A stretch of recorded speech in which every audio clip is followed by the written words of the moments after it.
আল্লাহ পাক চেয়েছেন, এই জন্য দীর্ঘদিন পরেও আমাদেরকে আবার একত্রিত হওয়ার সুযোগ দিয়েছেন।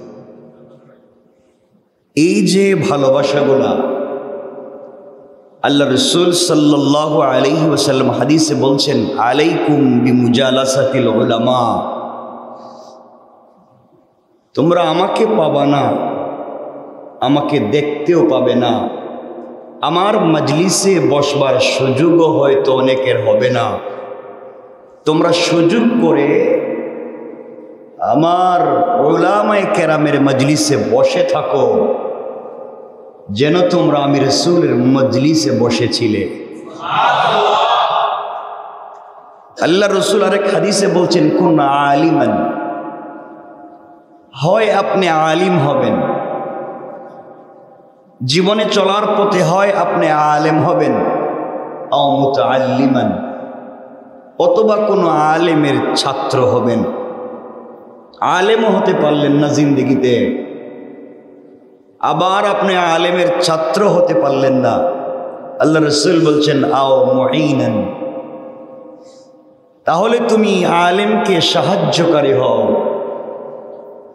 মাদ্রাসাওয়ালাকে মসজিদওয়ালাকে সাহায্য করো। তোমার আলেম হওয়ার শক্তি নাই, ছাত্র হওয়ার সামর্থ্য নাই, আলেমকে সাহায্য করার সামর্থ্য নাই, আও মুহিব্বান, তাহলে তুমি দিল থেকে ভালোবাসো। এই চার ছাড়া ওয়ালা থেকো, এই চারটা ছাড়া 5 নাম্বার কোনো রাস্তা নাই জান্নাতে যাওয়ার। তাহলে আল্লাহ তাআলা এই চারের ভিতরে আমাদের সবাইকে কবুল করুক। জোরে পড়েন আমিন। দীর্ঘদিন পরে আল্লাহ তাআলা একত্রিত করেছেন। অনেককে দেখতেছি আর অনেককে দেখতেছি না। এর মধ্যে আমাদের এখানকার মুরব্বী যিনি ছিলেন মসজিদের, তিনি ইন্তেকাল করেছিলেন মনে হয় 5-7 মাস, আমি জানি না, 4-5 মাস হয়েছে তো মুরব্বী, 5 মাস।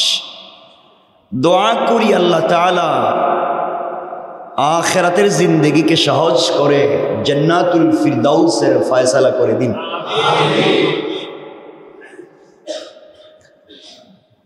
আল্লাহ রাসূল সাল্লাল্লাহু আলাইহি ওয়াসাল্লাম বলেছেন, এই দুনিয়া আল্লাহ বানিয়েছেন ভালোবাসা দিয়ে। শুধু ভালোবাসার উপরে ভিত্তি করে দুনিয়া বানাইছেন। আল্লাহ বলেন, আমি তো রাসূলকে ভালোবেসেই বানাইছি। সব তো বানাইলেন ভালোবাসা দিয়ে। আল্লাহ রব্বুল ইজ্জত ওয়াল জালাল বলছেন, আমি রাসূল পাক সাল্লাল্লাহু আলাইহি ওয়াসাল্লামকে এত ভালোবাসি, যাকে ভালোবেসে আসমানের প্রথম দরওয়াজা থেকে জান্নাতুল ফিরদাউস পর্যন্ত যত ডিজাইন করেছি, যত স্ট্রাকচার তৈরি করেছি, সব ডিজাইন তো আমি আমার মহব্বতের মানুষ মুহাম্মদের নাম দিয়ে করেছি। কারণ যে যাকে ভালোবাসে তার নাম বডিতে জ্বালাইয়া লিখতেও ভালোবাসে। ট্যাটু করে না অনেকে, জ্বালাইয়া দেয়। তো আল্লাহ যাকে ভালোবাসেন, রাসূল পাককে ভালোবেসে সব তৈরি করলেন। আল্লাহ তাআলা যেন আমাদের এই ভালোবাসাগুলাকে জান্নাতুল ফিরদাউসের বিনিময়ে কবুল করেন। পড়েন আমিন। আজকে আমরা খুব বেশি কথা শুনবো না, দেখা হলো সবার সাথে, এটাই তো বড় জিনিস। কখন কেউ মরে যায়, কি জন্য দিলের ভিতরে আমরা হিংসা বিদ্বেষ গীবত শিকায়েত রাখবো? কখন কে মরে যায়, কখন কে মরে যায় বলা যায় না। কত মানুষ বিয়ের জন্য গোসল করতে ঢুকছে আর বাইরে নাই, বিয়ে করে বউরে নিয়ে রাস্তা দিয়ে আসতেছে, রোড অ্যাক্সিডেন্ট করে সব মরে গেছে। আছে না নাই? জীবন আর কি, জীবন আর জিনিসটাই কি, কিচ্ছু না। এই কয়েকদিনের কয়েক মুহূর্তের জিন্দগিতে দিলে কেন আমাদের হিংসা বিদ্বেষ গীবত শিকায়েত থাকবে? দরদে দিল ভরা থাকবে। আমাদের দিল হোক আল্লাহ ওয়ালাদের দিল। সকলে পড়েন আমিন। মনোযোগ দিয়ে কয়েকটা কথা শুনবেন আজকে।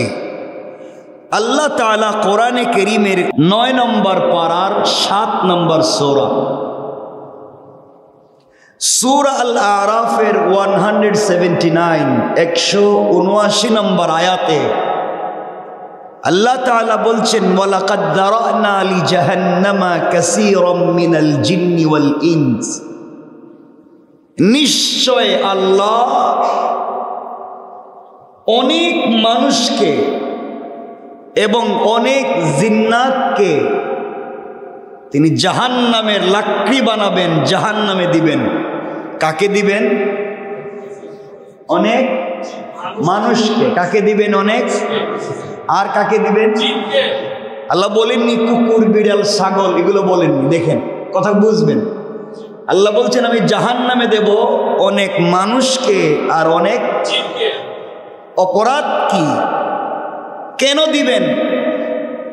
আল্লাহ বলছেন লাহুম কুলুবুল লা ইয়াফকাহুনা বিহা, তাদের একটা মন দিয়েছিলাম, তাদের একটা দিল দিয়েছিলাম, তাদের একটা অন্তর দিয়েছিলাম। সেই অন্তর দিয়ে আমাকে ভালোবাসেনি, সে অন্তর দিয়ে আমাকে অনুধাবন করেনি, সেই কলিজায় আমার মোহাব্বত রাখেনি। সেই কলিজা বড়া ছিল পুরা দুর্গন্ধ, গীবত, শিকায়ত, অহংকার, চুগলখড়ি, সমালোচনা।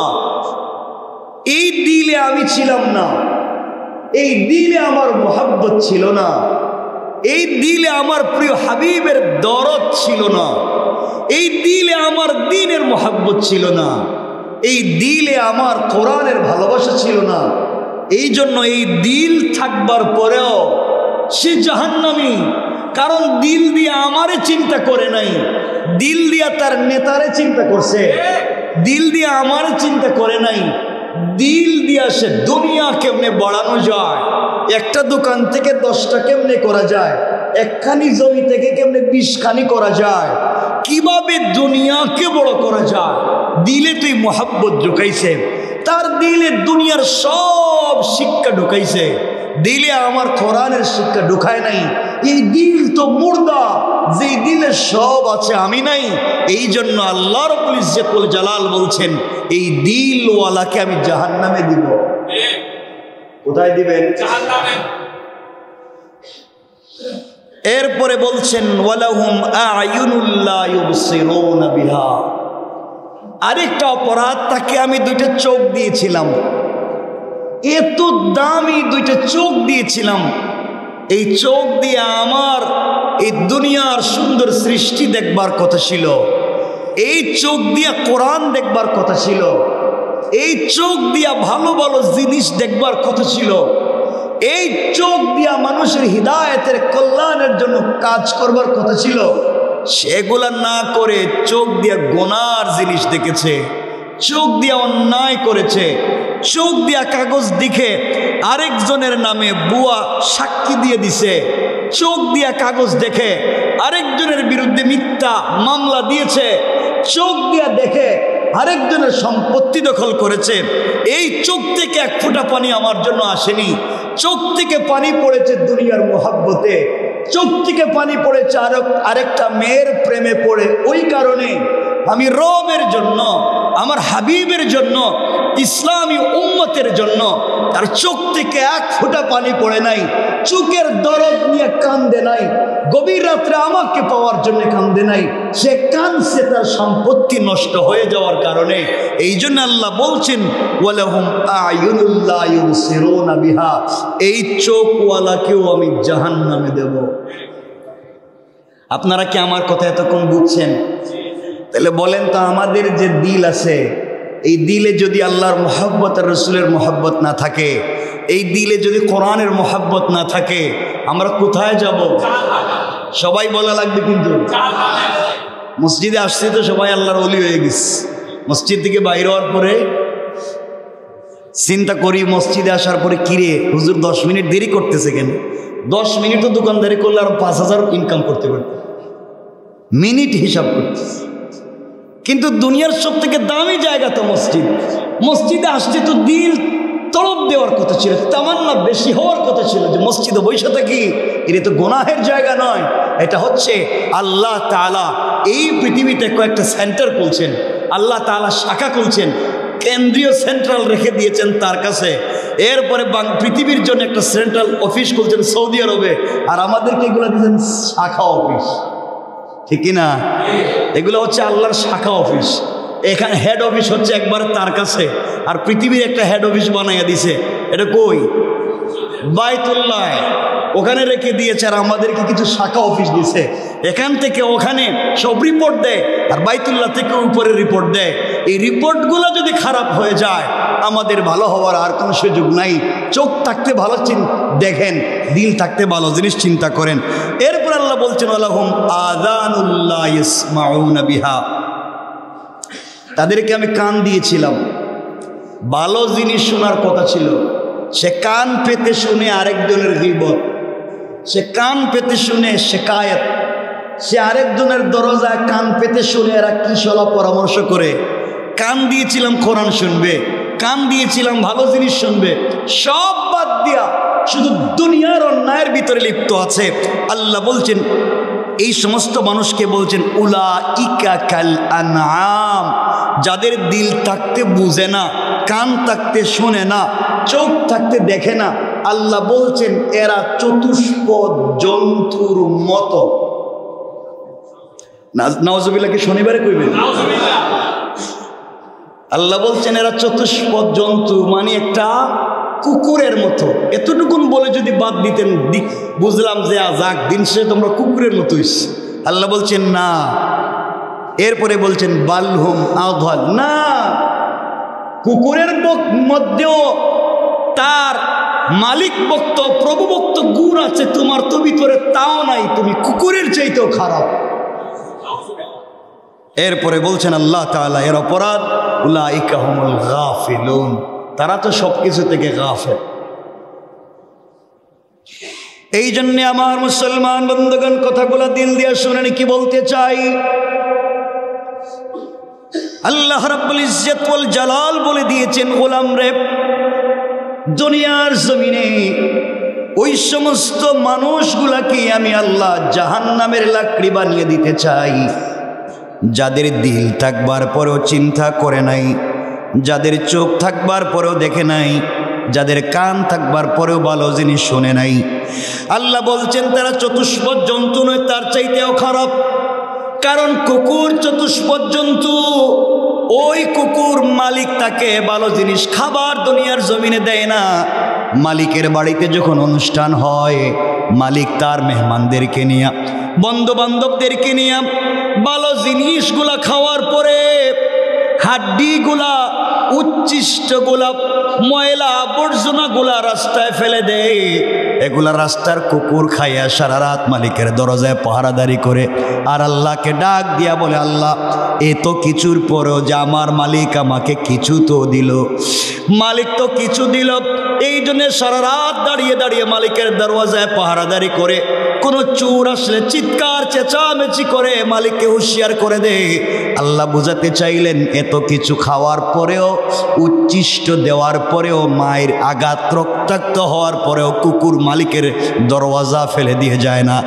বান্দারে আমি আল্লাহ তোরে হাত দিলাম, পা দিলাম, পঞ্চ ইন্দ্রিয় দিলাম, বুঝবার মতো ক্ষমতা দিলাম, আমি আল্লাহ তোরে সহায় সম্পত্তি দিলাম, পরিবার দিলাম, থাকবার মতো ঘর দিলাম।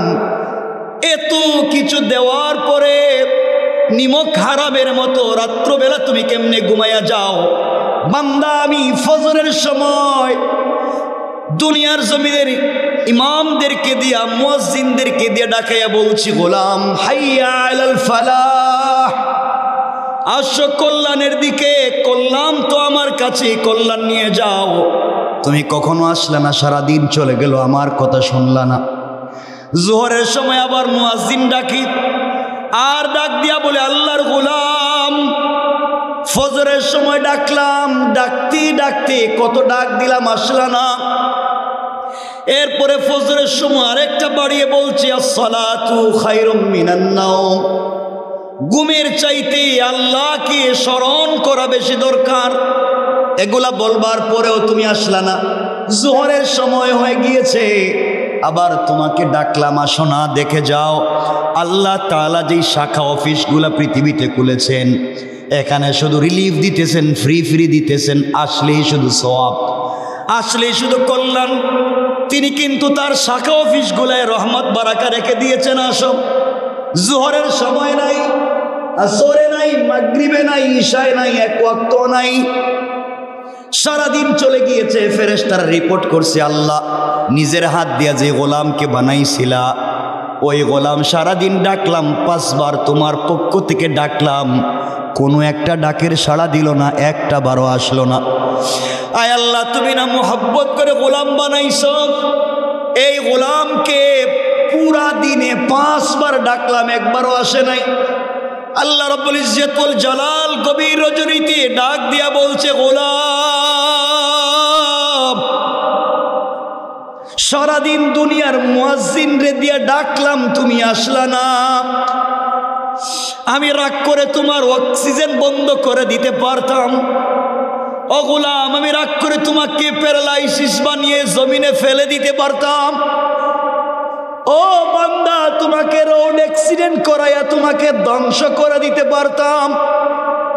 সারাদিন 5 বার আমি আমার প্রতিনিধি দিয়ে ডাকাইলাম, তুমি আসলা না।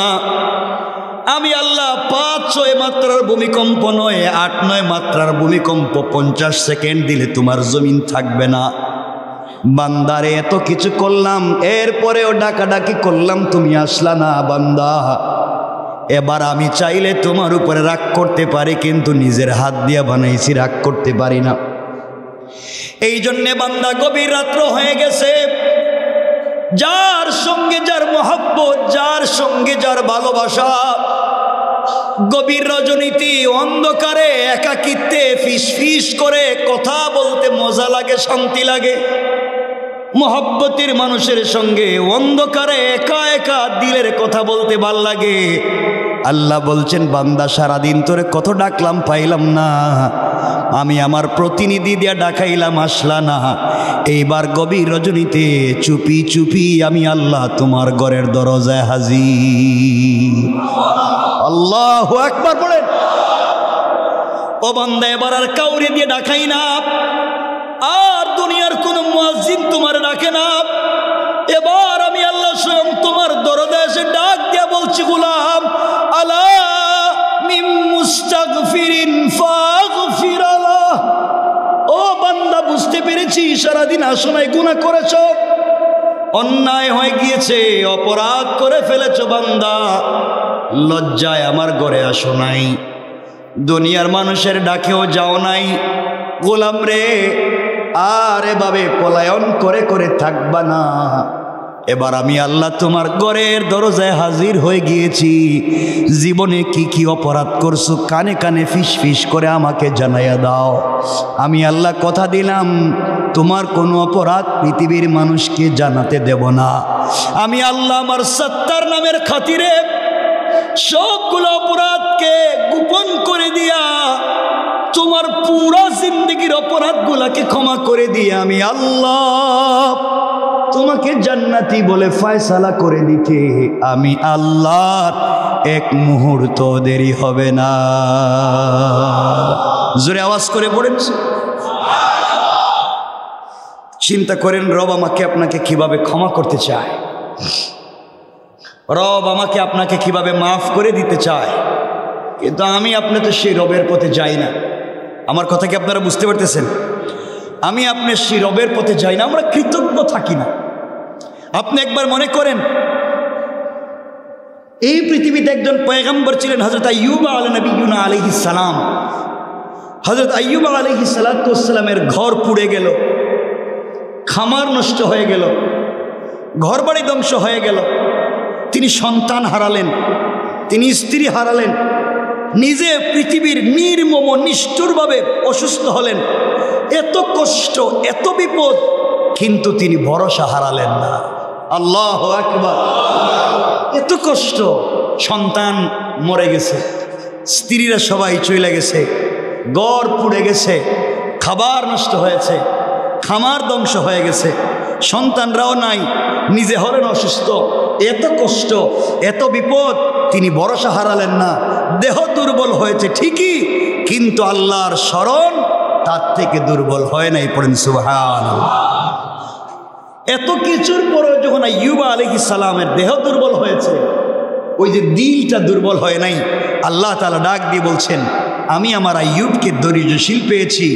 সে কত উত্তম বান্দা, নিশ্চয় সে ছিল আমার দিকে ফিরে আসা বান্দা। এত কষ্ট দেওয়ার পরেও আইয়ুবকে ধৈর্যশীল পাইলাম। আমি আল্লাহ আখিরাতও তো দিব, দ্বিগুণ বাড়াইয়া ফিরাইয়া দিলাম। আপনার এই আওয়াজে সুবহানাল্লাহ বলুন। মানে কি তা সুবহানাল্লাহ কইতেন না? মোহাব্বতে বলেন না সুবহানাল্লাহ। সুবহানাল্লাহ বলে লাভ না ক্ষতি? কি লাভ? জান্নাতে এক একটা গাছ লাগাইবেন, এক একটা গাছ, একবার সুবহানাল্লাহ এক একটা গাছ। একটা গাছে এত লম্বা ছায়া হবে যে 700 থেকে 70,000 বৎসর একটা দ্রুতগামী ঘোড়া দৌড়ালে এই গাছের ছায়া শেষ হবে না। এরপরে সুবহানাল্লাহ জোরে বলে এত জিনিস রাইকা আমরা তো আসতে বলার দরকার কি? মনে হইতেছে বাসায় যদি বউ শুনতে পারে, তুমি আমার সঙ্গে এত কিছু করো আর মসজিদে কিছু সুবহানাল্লাহ কও, তুমি আমার সঙ্গে সব শুধু গালাগালি মারামারি চিল্লাচিল্লি, মসজিদে গিয়ে তো ওলি হয়ে যাও। ঠিক নেই? এটা ঠিক কইছেন কে? ভাষায় ঝামেলা আছে মনে হয়েছে।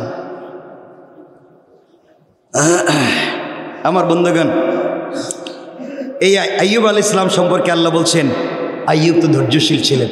আইয়ুবকে এত কষ্ট দিলেন, তিনি কি ভরসা হারিয়ে ফেলেছিলেন? ভরসা রাখবো কার উপরে? সকল সময় ভরসা কার উপরে? 2 নম্বর আরেকজন নবী হযরত সুলাইমান আলাইহিস সালাতু ওয়াস সালাম ছিলেন রাজা, ছিলেন নবী, ছিলেন পৃথিবী বিখ্যাত, পুরা দুনিয়ার ক্ষমতার মালিক। ছিলেন পৃথিবীর সবথেকে ধনী মানুষ।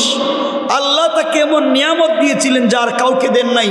বাতাস তার কথা শুনে, জিন তার কথা শুনে, রাজত্ব তার হাতে, এত ক্ষমতা, এত সম্পদ, এত সম্মান, কিন্তু একটু সময়ের জন্য আল্লাহর স্মরণ থেকে তিনি দূরে সরে যান নাই। সুবহানাল্লাহ বলেন না? তিনি প্রতিনিয়ত এই নিয়ামতের পেছনে আল্লাহর শুকর আদায় করতেন। তিনি বিনয় হারাতেন না, বড়ত্ব জাহির করতেন না। আল্লাহ তাআলা বর্ণনা করছেন, আমি দাউদ আলাইহিস সালামকে সুসংবাদ দিলাম, আমি তাকে দান করলাম সুলাইমান। সে কত উত্তম বান্দা, নিশ্চয় সে ছিল আল্লাহমুখী, বারবার আল্লাহর দিকে ফিরে আসা বান্দা। এখান থেকে আমরা বুঝতে পারলাম একজন লোক সব হারিয়ে আল্লাহর বান্দা, উত্তম, তিনি কে? আইয়ুব। একজন সব হারিয়ে আল্লাহর উত্তম বান্দা, তিনি কে? আরেকজন সব পেয়ে আল্লাহর উত্তম বান্দা, তিনি কে? দুজনের পরীক্ষা আলাদা, দুজনের পথ আলাদা, কিন্তু আল্লাহর দৃষ্টিতে দুজনই সম্মানিত। পড়েন সুবহানাল্লাহ।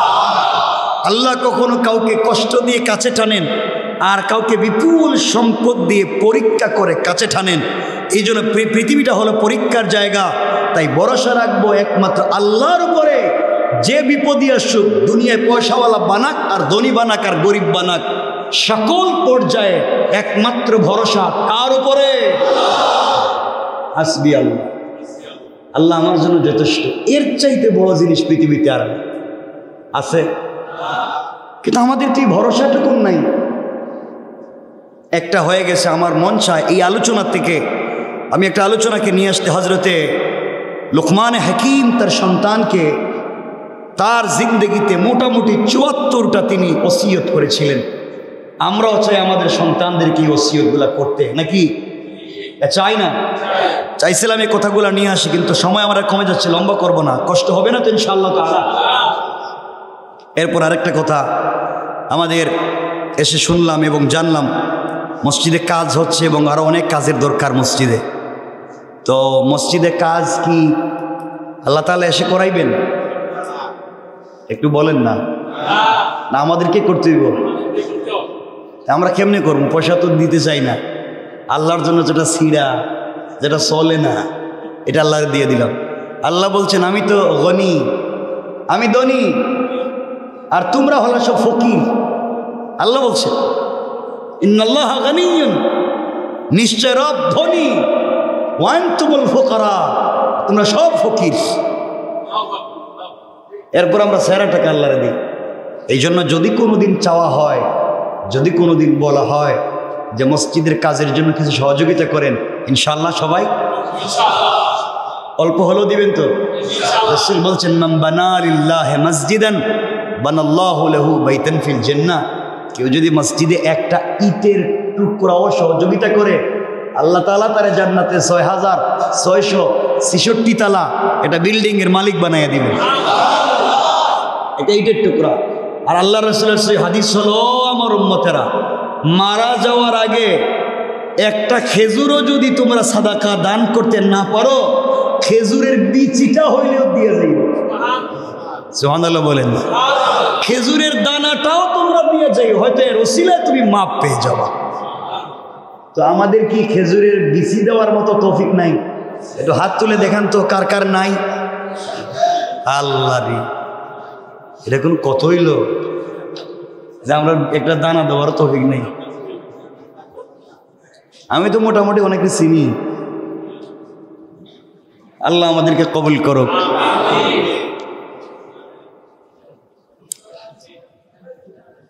কি যাই হোক, কথাটা দিল দিয়ে শোনেন। তাহলে বলতে চাইছিলাম, এই পৃথিবীতে হযরতে হাকিম লোকমান কোন নবী ছিলেন না। লোকমান কোন নবী ছিলেন? হাকিম লোকমান হাকিম ছিলেন, ডাক্তার মানুষ ছিলেন। কিন্তু আল্লাহ তাআলার কাছে তার কথা, তার বাচনভঙ্গি, শব্দচয়ন এত ভালো লেগেছে, আল্লাহ তার কথাগুলাকে কোরআনে রেকর্ড করে কোট করেছেন। শুধু এতটুকুনি না, আল্লাহ তার নামে সূরা নাযিল করেছেন। এত আসতে বলেন কেন? এত নবী, এত সাহাবী থাকতে হাকিম লোকমানের নামে সূরা দিয়ে দিয়েছে। হাকিম লোকমান তার সন্তানকে ওসিয়ত করতেছে, এগুলো আল্লাহ লিখে দিয়েছেন কোরআনে। সুবহানাল্লাহ। ভালোবাসা। হাকিম লোকমান তার সন্তানকে কিছু ওসিয়ত করলেন। তিনি তার সন্তানকে প্রায়, কেউ বলতেন 70, কেউ 76, কেউ 100, আমরা যতটা বলতে পারি, কিছু ওসিয়ত করলেন। আমি লিখে রাখছি। 1 নম্বর ওসিয়ত, তিনি তার সন্তানকে বলতেন, শোনো বৎস, হে বোন, ইয়া বুনাইয়া, ইয়া ইবনি বলতে পারতেন, হে আমার ছেলে, বলছেন ইয়া বুনাইয়া, হে আমার কলিজার টুকরা প্রিয় সন্তান, আমি বাপ হিসাবে তোমাকে ওসিয়ত করছি, তুমি জীবনে ঋণ করবা না, কর্জ হইতে নিজেকে হেফাজতে রাখো। ঋণ কইরো না, কেননা ইহা দিনের বেলায় অপমান এবং রাত্রের বেলায় দুশ্চিন্তার কারণ। কথা বলেন না কেন? যত মানুষ এই পৃথিবীতে মারা যায় হঠাৎ হার্ট অ্যাটাক করে, ব্রেন স্ট্রোক করে, 2 কারণ আমি খুঁজে বাইর করছি, আমার অ্যানালাইসিস।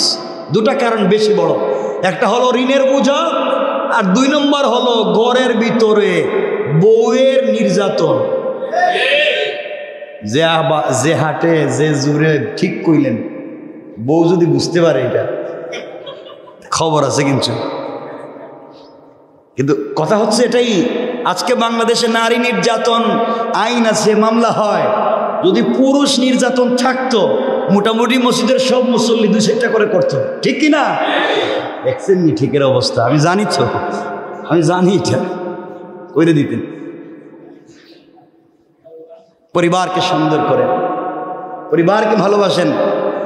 এই জন্য 1 নম্বর হলো ওসিয়ত করলেন, হে আমার কলিজার টুকরা প্রিয় সন্তান, ঋণ করব না, করজ হইতে নিজেকে হেফাজতে রাখো, কেননা এটা দিনের বেলায় অপমান, সামনে যাওয়া যায় না। যার কাছে যে ঋণ পায়, দেখবেন সামনে গিয়া যত বড় ব্যক্তি হল কথা বলা যায় না, সাহস থাকে না, নিজের ছোট ছোট মনে হয়, লজ্জা লাগে।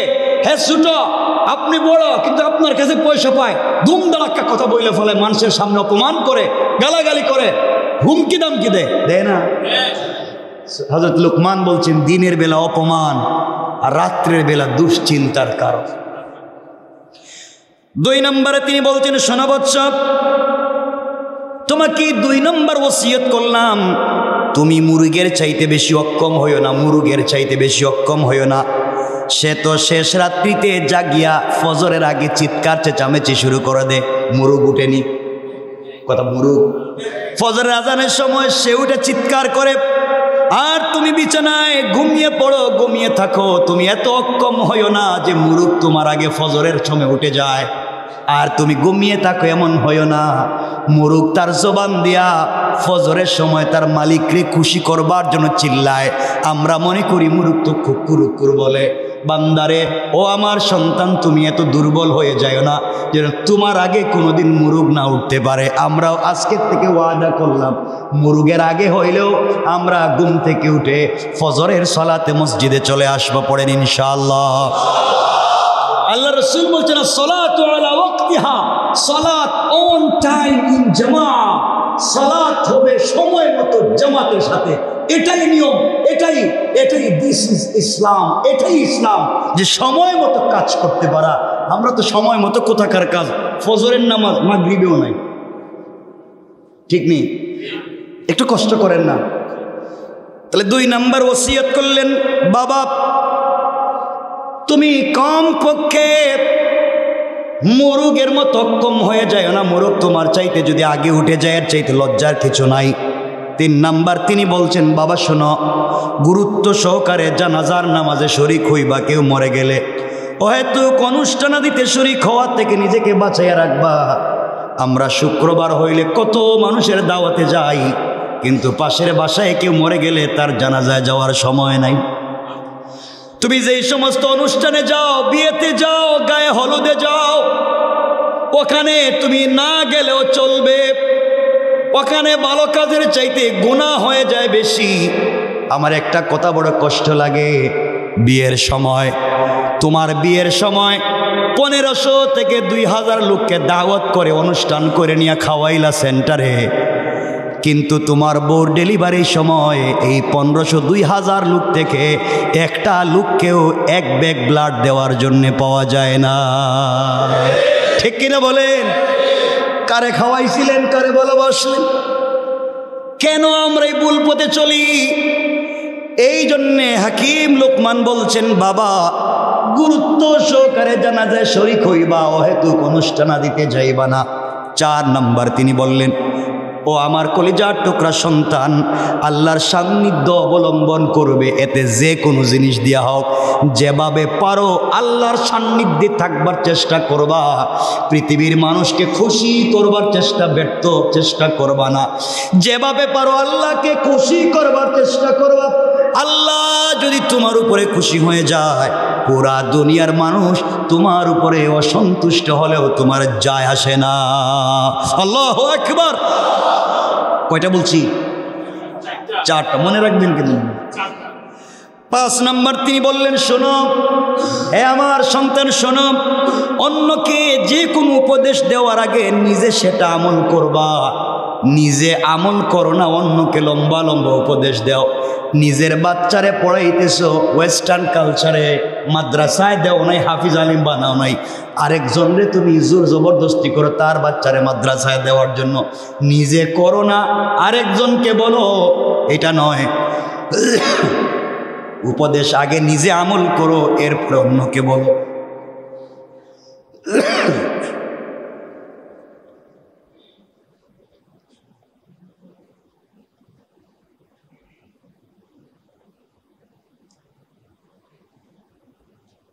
আপনাদের কষ্ট হচ্ছে? আমরা সময়ের ভিতরে শেষ করতে চাচ্ছি আজকে। তাহলে 5 নম্বরে হলো, অন্যকে উপদেশ দেওয়ার আগে নিজে আমল করার চেষ্টা করো। 6 নম্বর তিনি বলছেন, নিজের মান মর্যাদা বজায় রেখে কথা বলবে। নিজের যেই পরিমাণের মান, নিজের যেই স্টেজ পরিমাণ সম্মান, সে এর চাইতে বাড়িয়ে কথা বলার চেষ্টা করো না। এর চাইতে বড় কথা বললে তুমি বেইজ্জত হবে। তোমার যতটুকু ক্যাপাসিটি এর বাহিরে কথা বলতে যাও না, নাইলে তুমি অপমানিত হবে। আজ রাস্তাঘাটে যত মানুষ বেশি অপমানিত হয় নিজের চাইতে বড় কথা বলার কারণে। কথা বলেন না কেন? মনে রাখবেন। এই জন্য আরেকটা কথা মনে রাখবেন, 7 নম্বর তিনি বলছেন, ভালো মানুষ রূপে বিবেচিত হওয়ার চেষ্টা করো। ভালো মানুষ, মানুষের কাছে ভালো মানুষ হওয়ার চেষ্টা করো, মানুষের কাছে ভালো মানুষ বনে যাও। 8 নম্বরে তিনি বলছেন, স্বীয় অধিকারের প্রতি সচেতন থাকবে। তোমার অধিকার যেন অন্য কেউ ধ্বংস করতে না পারে, তোমার অধিকার অন্য কেউ নিয়ে যায়। নিজের অধিকার যতটুকুন তার জন্য তুমি লড়াই করবে, অন্যের নয়, নিজের। এরপরে তিনি বললেন 9 নম্বর, গোপন কথা কারো নিকটে প্রকাশ করবেন, এমনকি স্ত্রীর নিকটেও না। কার নিকটে? গোপন কথা কারো কাছে বলতে যাইও না, এমন গোপন কথা নিজের কাছে রাখো। 2 নম্বর কাছে যদি চলে যায়, যে কোনো সময় 3 নম্বর কানে চলে যেতে পারে, আরেকজনের ক্ষতির কারণ হতে পারে, তোমার কারণে আরেকজনের বিপদ হতে পারে। এই জন্য গোপন কোনো কথা তুমি কারো কাছে প্রকাশ করবে না। 10 নম্বর, যার সাথে বন্ধুত্ব করবে, বিপদে বন্ধুর পরীক্ষা নিবে। সে বাস্তব বন্ধু ছিল না, স্বার্থপর ছিল। বিপদে বন্ধুর পরীক্ষা অবশ্যই নিবে, কারণ লম্বা সময় চলার পথে পুরা জিন্দেগি যার সঙ্গে চলবা, জান্নাত পর্যন্ত চলবা। এই জন্য বিপদে পড়লে বন্ধুর পরীক্ষা নিবা যে তাকে নিয়ে আগামীতে চলা যাবে কিনা। আজকালকে এমন বন্ধু পাওয়া যায়, দাওয়াত খাওয়াইয়া বাসায় নিয়া পিছন দিয়ে ছুরি ঢুকাইয়া দেয়। 11 নম্বরে তিনি বলছেন, বন্ধুর ভালো মন্দ উভয়টাই পরীক্ষা করবা। বন্ধু কি বলে, ভালো না মন্দ, পরীক্ষা করে চলবা। বন্ধু যাই বলবে সেখানে লাভ দিবা না। বন্ধুর ভালো মন্দ দেখবা, তার চারিত্রিক দিক দেখবা, তার ফ্যামিলির কন্ডিশন দেখবা, এগুলা সব বুঝে শুনে বন্ধুত্ব করবা, তার ভালো মন্দ দুটার দিক দেখবা। 12 নম্বরে তিনি বলছেন, বিচক্ষণ এবং জ্ঞানী ব্যক্তিদের সাথে বন্ধুত্ব রাখবে। যেই ব্যক্তি বুদ্ধিমান, বিচক্ষণ, জ্ঞানী, আমানতদার, এমন ব্যক্তির সঙ্গে বন্ধুত্ব রাখবে। 13 নম্বরে তিনি বলছেন, ভালো কাজ বারবার অংশ নিবে। যেখানে ভালো কাজে বারবার অংশ নেও। মসজিদে দান খয়রাত হয়, ভালো বা বারবার দেহ জানাজা হয়, বারবার যাও। ওয়াজ মাহফিল হয়, বারবার যাও। অর্থাৎ ভালো কাজে বারবার অংশগ্রহণ করো। কি কাজে? আমরা ভালো কাজে বারবার অংশগ্রহণ করি না, খারাপ কাজে বলেন না? খারাপ কাজে গান বাজনায় যাই না, ভালো কাজে যান। সারা সপ্তাহে কয়টা জানাজায় গেছেন আর কয়টায় বিয়ে গেছেন কম তো? হিসাব করে দেখবেন জানাজা তো একটাও যান না এই মাসে, কিন্তু বিয়ে গেছেন কমপক্ষে 10টা। কত অন্যায় করছেন, গান বাজনা কত কিছু। 14 নম্বরে তিনি বলছেন, নিজের কথা প্রমাণ করবার চেষ্টা করবে। নিজে যেটা সত্য বলবে সেটা প্রমাণ করবে। ইন্নী হাফিজুন আলিম, তুমি যেটা করো নাই সেটা নিজের কাঁধে কখনো নিতে যাইবা না, অন্যায়কে স্বীকার করবা না। মনে রাখবা, নিজে যেটা বলবে সেটাই প্রমাণ করবে, এটাই সত্য, এটাই করবা। এরপরে তিনি 15 নম্বরে বললেন, যার সাথে বন্ধুত্ব করবে বন্ধুদের সাধ্য মতো ভালোবাসবে। 2 জন বন্ধুকে 2 চোখে দেখবা না। কারণ আল্লাহর রসুল আবু বকরকে যেভাবে দেখতেন, বেলালকে তার চাইতে তিনি কম দেখতেন না। অথচ আবু বকর রসুলের শ্বশুর, আবু বকর রসুলের বন্ধু, অমর রসুলের শ্বশুর, অমর রসুলের বন্ধু। আর বেলাল ছিলেন হাবশি গোলাম কৃতদাস। কিন্তু আল্লাহর রসুল এক হাতে আবু বকরকে ধরলে তার বুকের মধ্যে ছিল হজরতে বেলাল। আল্লাহু আকবার। 2 চোখে কখনো দেখা যাবে না। আমরা গরিব বন্ধুকে একভাবে দেখি, ধনী বন্ধুকে আরেকভাবে দেখি, ঠিক কিনা? এগুলা চিন্তা করেন কি ওসিয়ত করতেছেন। আল্লাহ তাআলা কোরআনে কোট করে দিছে। আমার বন্ধুগণ, 16 নম্বর হল, শত্রু মিত্র সকলের সঙ্গে হাসি মুখে কথা বলবে। শত্রুর সঙ্গে দেখা হাসি মুখে কথা বলো, মিত্রের সঙ্গে দেখা হাসি মুখে কথা বলো। কারণ হাসি মুখে কথা বলাও সুন্নত। যেই লোকটা সবার সঙ্গে মুস্কি হাসি দিয়ে কথা বলে, আল্লাহ রসুল বলছেন এক একটা হাসিতে জান্নাতের এক একটা দরওয়াজা খুলে যায়। আমরা কি করতাম? শত্রুর দিকে তো আমরা টিটকারি শুরু করে দিতাম। 4 দোকানে বসে আমাদের শত্রু যাইতেছে, আমরা তো লেগে গেলাম 2 বন্ধু, আয় এর একটু চেতাই, ঠিক না? এটা আমরা করি কি করি না? চেতা, ঠিক না? আমার বন্ধুগণ, 17 নম্বরে তিনি বলছেন, প্রিয় বৎস কলিজার টুকরা সন্তান শোনো, পৃথিবীর জমিনে আল্লাহর পরে সর্বাধিক সম্মান করবে মা বাপকে। ওবিল ওয়ালিদাইনি ইহসানা, আল্লাহ কোরআনে বলছেন, ওয়াকাদা রাব্বুকা আল্লা তা'বুদু ইল্লা ইয়্যা ওবিল ওয়ালিদাইনি ইহসানা। পৃথিবীতে আল্লাহ তাআলার পরে সব, আল্লাহ এবং রাসূলের পরে সবথেকে সম্মানিত মনে করবে, মর্যাদাপূর্ণ মনে করবে মা বাপকে। এই দুনিয়ার জমিনে আমরা আমাদের পীর সাহেবকে, এই দুনিয়ার জমিনে আমরা আমাদের পীর সাহেবকে এই দুনিয়ার জমিনে আমরা যাকে ভালোবাসি তাকে যতটুকু মর্যাদার মহব্বত করি এর শতভাগের 1 ভাগও মা বাপকে করি না। ঠিক কিনা বলেন? কয়টা বললাম? 17টা। তো আর বলতে পারবো না 74টা। 18 নম্বর তিনি বলছেন, শোনো, তোমার ছাত্র যে হবে, শিষ্য যে হবে, শিষ্যকে সর্বাধিক মর্যাদার দৃষ্টিতে দেখবে। সে তোমার শিষ্য, সে তোমার ছাত্র মনে করে তাকে ছোট করবে না, তাকেও তার মর্যাদা দিবে। 19 নম্বরে বলেছেন, ছোট ছোট করে বলে যে আয়ের প্রতি লক্ষ্য রেখে ব্যয় করবে। আয় 10 টাকা, ব্যয় করলেন 20 টাকা, হইল নি? হইছে? আয় 10 টাকা, ব্যয় কত? 20 টাকা, হইছে নি?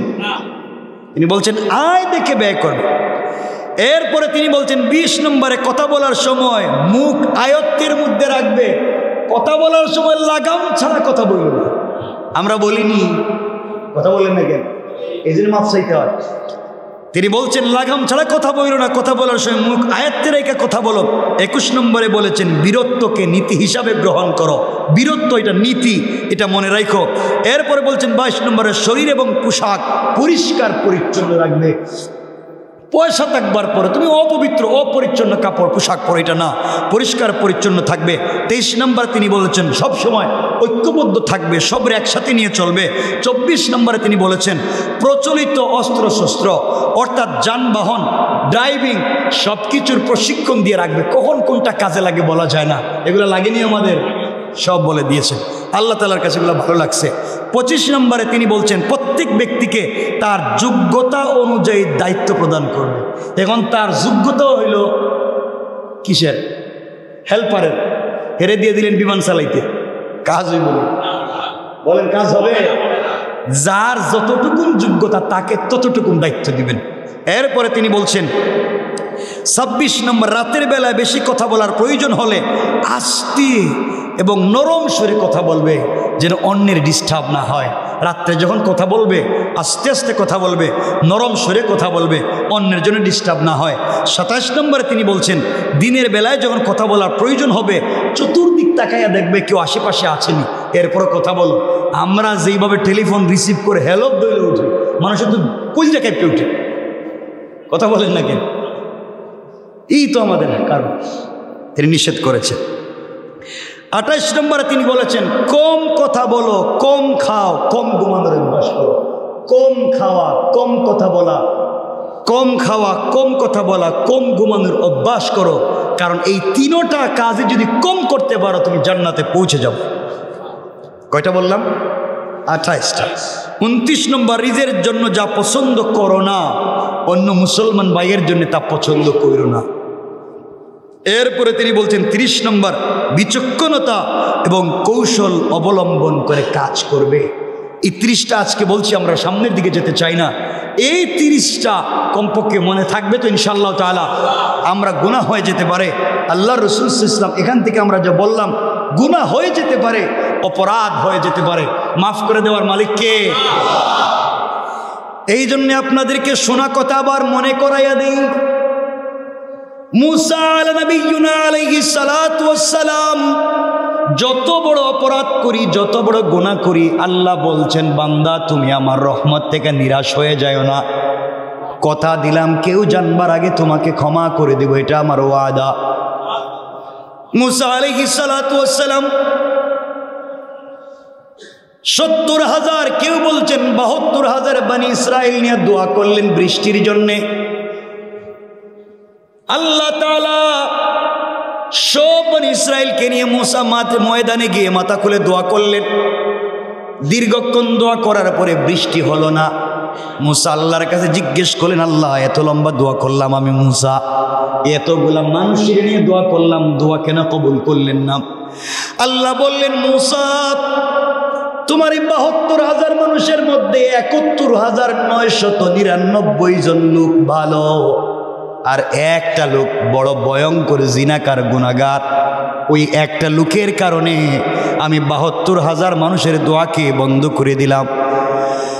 মুসা আলাইহিস সালাতু ওয়াস সালাম রাগ করলেন, কে তুমি? কে? এত মানুষের দোয়া তোমার কারণে নষ্ট, আল্লাহ রাগ করেছেন, তুমি বের হয়ে যাও। বের যদি না হও গাড় ধরে বের করে দিব, আমি একজন একজন করে গণনা করে যদি তোমাকে পাই জবাই করে ফেলবো, মেরে ফেলবো, হত্যা করব। এই কথাগুলা শুনবার পরে কেউ যখন বের হয় না, মুসা আলাইহিস সালাম দাঁড়িয়ে গেলেন লোকটাকে খুঁজে বের করার জন্য। যেই লোকটা সত্যি গুনাহ করছে, চিন্তা করলে এখন তো গুনাহ প্রকাশ হবে, এত মানুষের সামনে আমি বেইজ্জত হব, অপমানিত হব, মুসা আমাকে মেরে ফেলবে, বাঁচিয়ে রাখবে না। এবার এই লোকটা এতগুলা মানুষের সামনে বিড়বিড় করে মনে মনে আল্লাহ কি ডাক দিয়া বলেছে, আল্লাহ গুনাহ করেছি, অপরাধ হয়ে গিয়েছে, আয় আল্লাহ তাআলা আমি আজকের থেকে কথা দিলাম জীবনে যত অপরাধ করছি আর করব না, ওয়াদা পাক্কা, আজকের থেকে ভালো মানুষ হয়ে গেলাম, জীবনে দ্বিতীয়বার গুনাহ করব না, আজকে তুমি বাঁচাইয়া দাও, আর অপরাধ করব না। আয় আল্লাহ কাউকে তুমি এখন পর্যন্ত আমার অপরাধ বলো নাই, মুসাকে আমার নাম ঠিকানা বলো নাই, এতগুলা মানুষের মধ্যে এখনো আমার সম্মান বাঁচিয়ে রেখেছো, আয় আল্লাহ তাআলা কথা দিলাম মৃত্যু পর্যন্ত গুনাহ করব না। কিছুক্ষণ পরে দেখা যায় বৃষ্টি চলে এসেছে। মুসা আলাইহিস সালাম আল্লাহর কাছে বলছেন, আল্লাহ আপনি বললেন বৃষ্টি দিবেন না, এক গুনাহগারের কারণে বৃষ্টি আটকায়া দিলেন। আল্লাহ বলছেন, মুসা রে, যেই গুনাহগারের কারণে বৃষ্টি বন্ধ করে রাখছিলাম, এই গুনাহগারের কারণে এইবার বৃষ্টি দিয়া দিলাম। আল্লাহ কেমনি কি? আল্লাহ বলছেন, মুসা তোমাকে না জানাইয়া বিড়বিড় করে গোপনে গোপনে আমার সঙ্গে কান্না শুরু করলো, কান্না করে করে এমন সুন্দর করে কথা বলছে আর দোয়া করছে, আমার কাছে তওবা করছে, আমি আল্লাহ ফিরাইয়া দিতে পারলাম না, আমি আমার বান্দাকে মাফ করে দিলাম আর তোমাদের দোয়াকে কবুল করে নিলাম। তাহলে গুনাহ হয়ে যেতে পারে না? হয় না? গুনাহ হতে পারে কি পারে না? বলেন পারে কি পারে না? আমরা কি গুনার উপরে থাকবো না গুনাহমুক্ত জিন্দেগি? বলেন না ইনশাআল্লাহ? ইনশাআল্লাহ। আজকের থেকে 5 ওয়াক্ত নামাজ জামাতের সাথে পড়বো ইনশাআল্লাহ। পাক্কা ওয়াদা। যেখানে থাকি সেখানে, বাসায় স্ত্রীদেরকে বলবো, বাচ্চা কাচ্চা সবাইকে বলবো ইনশাআল্লাহ।